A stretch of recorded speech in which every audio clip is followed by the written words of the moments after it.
वेद ईश्वरीय या मानव निर्मित। वेद पौरुषेय मानव निर्मित है या अपौरुषेय ईश्वर प्रणीत। वेद का स्वरूप क्या है? इस महत्वपूर्ण प्रश्न का स्पष्ट उत्तर ऋग्वेद में इस प्रकार है। वेद परमेश्वर के मुख से निकला हुआ परावाक है। वह अनादि एवं नित्य कहा गया है। वह अपौरुषेय ही है। इस विषय में मनुस्मृति कहती है कि अति प्राचीन काल के ऋषियों ने उत्कट तपस्या द्वारा अपने तप पूत हृदय में परावाक वेदवादमय का साक्षात्कार किया था, अतः वे मंत्रद्रष्टा ऋषि कहलाए। ऋषियों मंत्रद्रष्टा। बृहदारण्यकोपनिषद में उल्लेख है, अस्य महतो भूतस्य निश्वसितमेतद् ऋग्वेदो यजुर्वेद सामवेदोऽथवाग्निरस्। अर्थात उन महान परमेश्वर के द्वारा सृष्टि प्राकट्य होने के साथ ही ऋग्वेद, यजुर्वेद, सामवेद और अथर्ववेद श्वास की तरह सहज ही बाहर प्रकट हुए। तात्पर्य यह है कि परमात्मा का नी श्वास ही वेद है। इसके विषय में वेद के महापंडित सायणाचार्य अपने वेद भाष्य में लिखते हैं, यस्य नी श्वसित वेदा यो वेदेभ्योऽखिलम् जगत् निर्मयतमः वंदे विद्यातीर्थ महेश्वरम्। सारांश ये कि वेद परमेश्वर का नी श्वास है, अतः परमेश्वर द्वारा ही निर्मित है।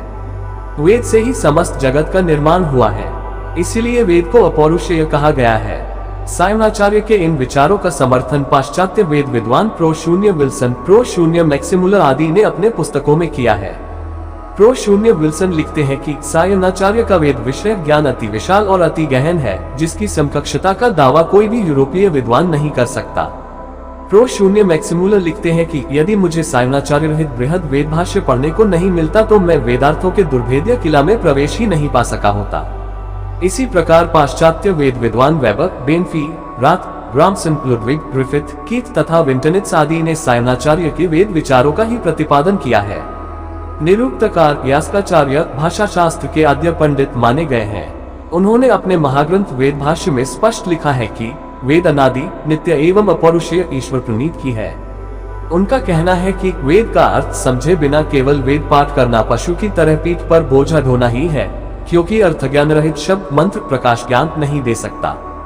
जिसे वेद मंत्रों का अर्थ ज्ञान हुआ है, उसी का लौकिक एवं पारलौकिक कल्याण होता है।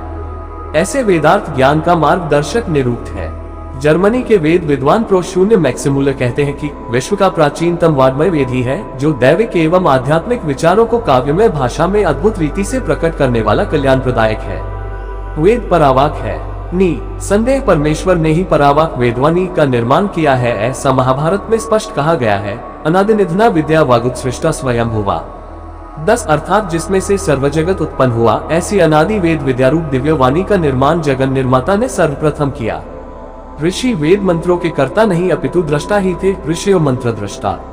निरुक्तकार ने भी कहा है, वेद मंत्रों के साक्षात्कार होने पर साक्षात्कारी को ऋषि कहा जाता है, ऋषिर्दर्शनात्। इससे स्पष्ट होता है कि वेद का कर्तृत्व अन्य किसी के पास नहीं होने से वेद ईश्वर प्रणीत ही है, अपौरुषेय ही है।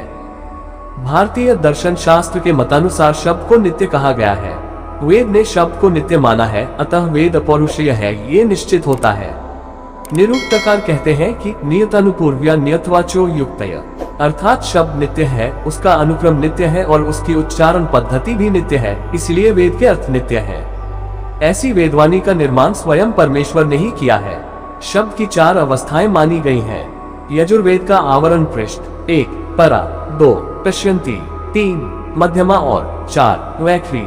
ऋग्वेद में इनके विषय में इस प्रकार कहा गया है, चत्वारि वाक् परिमिता पदानि तानि विदुर ब्राह्मणा ये मनीषिण गुहा त्रीणि निहिता नेद्यन्ति तुर्यम वाचो मनुष्य वदन्ति। अर्थात वाणी के 4 रूप होने से उन्हें ब्रह्मज्ञानी ही जानते हैं। वाणी के 3 रूप गुप्त हैं, चौथा रूप शब्दमय वेद के रूप में लोगों में प्रचारित होता है। 11 सूक्ष्माति सूक्ष्म ज्ञान को परावाक कहते हैं, उसे ही वेद कहा गया है। इस वेदवाणी का साक्षात्कार महातपस्वी ऋषियों को होने से इसे पश्यन्ति वाक् कहते हैं। ज्ञान स्वरूप वेद का आविष्कार शब्दमय है। इस वाणी का स्थूल स्वरूप ही मध्यमा वाक् है। वेदवाणी के ये तीनों स्वरूप अत्यंत रहस्यमय है। चौथी वैखरी वाक् की सामान्य लोगों की बोलचाल की है। शतपथ ब्राह्मण तथा मांडुक्य उपनिषद में कहा गया है कि वेद मंत्र के प्रत्येक पद में, शब्द के प्रत्येक अक्षर में एक प्रकार का अद्भुत सामर्थ्य भरा हुआ है। इस प्रकार की वेद वाणी स्वयं परमेश्वर द्वारा ही निर्मित है, यह शंख है। शिव पुराण में आया है कि ओम के अकार, उकार, मकार और सूक्ष्म नाद इनमें से 1 ऋग्वेद, 2 यजुर्वेद, 3 सामवेद तथा 4 अथर्ववेद नी स्फुट हुए। समस्त वाग्मय ओंकार ओम से ही निर्मित हुआ। ओंकार बिंदु संयुक्तम तो ईश्वर रूप ही है। श्रीमद् भगवद गीता में भी ऐसा ही उल्लेख है। मयि सर्वमिदं प्रोक्तम सूत्रे मणिगणाय। 12 श्रीमद् भागवत में तो स्पष्ट कहा गया है, वेद प्रणिहितो धर्मो ह्यधर्मस्तद्विपर्यय। वेदो नारायण साक्षात स्वयं भूरिति शुश्रु। 13 अर्थात वेद भगवान ने जिन कार्यों को करने की आज्ञा दी है वह धर्म है और उससे विपरीत करना अधर्म है। वेद नारायण रूप में स्वयं प्रकट हुआ है, ऐसा श्रुति में कहा गया है। श्रीमद् भागवत में ऐसा भी वर्णित है, विप्र गावश्च वेदाश्च तप सत्यम दम शम श्रद्धा दया तितिक्षा च कृत्वश्च हरेस्तनु।